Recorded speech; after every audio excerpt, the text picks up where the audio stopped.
ସଦବା ସ୍ତ୍ରୀମାନେ ଏହି ତିନୋଟି ଗହଣା ଭୁଲରେ ବି ପିନ୍ଧନ୍ତୁ ନାହିଁ।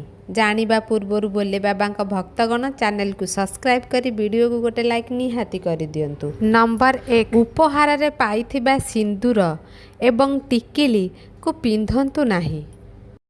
ଏହା ସ୍ୱାମୀର ଆୟୁଷ ଉପରେ ପ୍ରଭାବ ପକାଏ। ନମ୍ବର 2, ତୁଳସୀ ମାଳ କେବେ ପିନ୍ଧନ୍ତୁ ନାହିଁ। ବ୍ରହ୍ମଚର୍ଯ୍ୟ ପାଳନ କଲାଯାଇ ତାପରେ ତୁଳସୀ ମାଳ ଧାରଣ କରାଯାଏ ଏବଂ ସଂସାର ଭିତରେ ରହି ବ୍ରହ୍ମଚର୍ଯ୍ୟ ପାଳନ କରିବା ଅତ୍ୟନ୍ତ କଷ୍ଟଦାୟକ ହୋଇଥାଏ। ନମ୍ବର 3, ସମ୍ପୂର୍ଣ୍ଣ ଧଳା ରଙ୍ଗର ଶାଢ଼ୀ ବୈଧବର ଲକ୍ଷଣ।